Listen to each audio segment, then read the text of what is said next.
Have you ever wondered what's there before you start thinking? It's such a simple question, but it points to something really profound. In this explainer, we're going to dive into that quiet, unfiltered awareness that's humming along just beneath the surface of all our thoughts. Here's a little experiment for you. The next time you wake up, just for a split second before the to-do lists and all the worries come rushing in, just notice what's actually there.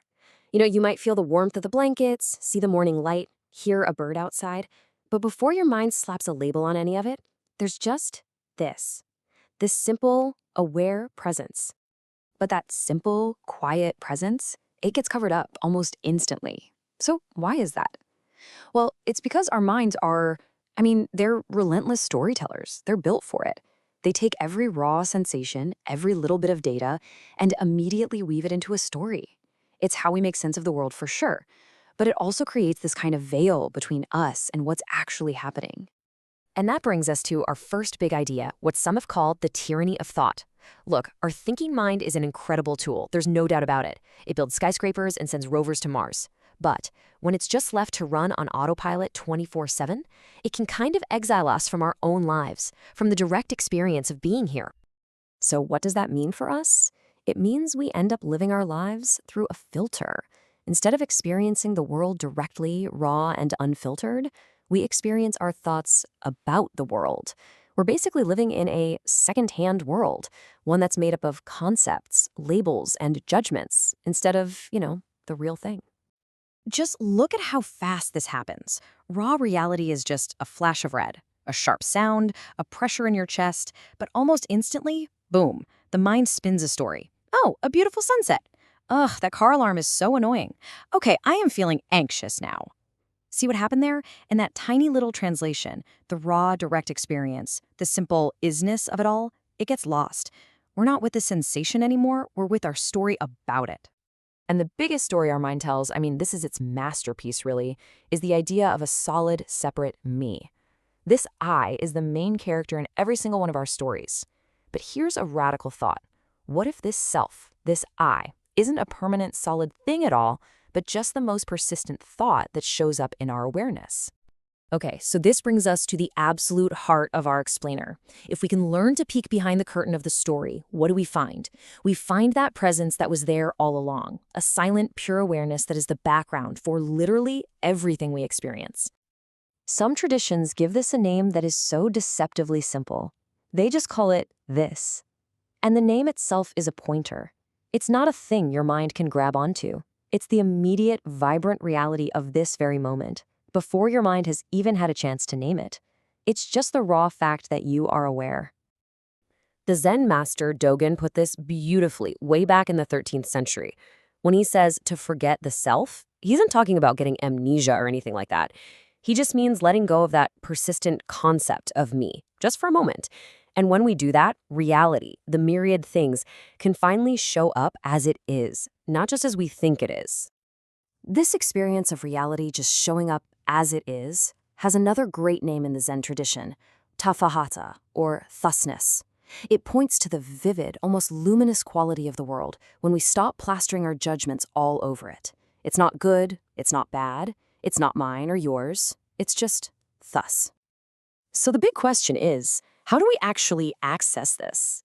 The good news is, it has nothing to do with striving or trying to achieve some special mystical state. It's actually much, much simpler than that. It's all about just noticing the gaps that are already there. And here is the absolutely crucial point. You cannot think your way to this pre-thought awareness. It's impossible. The mind is the very tool that creates the filter, so more thinking isn't going to help.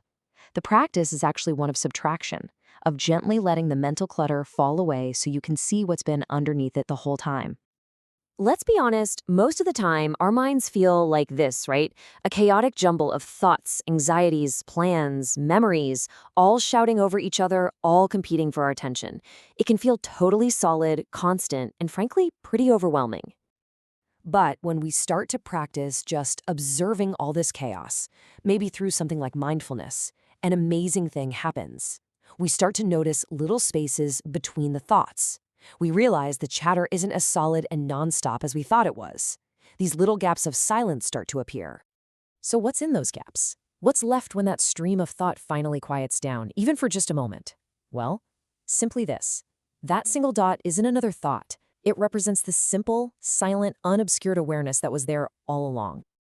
And hey, this isn't just an idea from one tradition. In Tibetan Dzogchen, for instance, they call this Rigpa. And I love the key distinction they make. Rigpa isn't something you create or achieve through hard work. It's your fundamental nature. It's something you simply learn to recognize. It's already here. Okay, I know some of this can sound a bit abstract, so let's get really practical. Why does recognizing this presence actually matter in our messy, complicated day-to-day lives? Well, as it turns out, the implications are absolutely huge.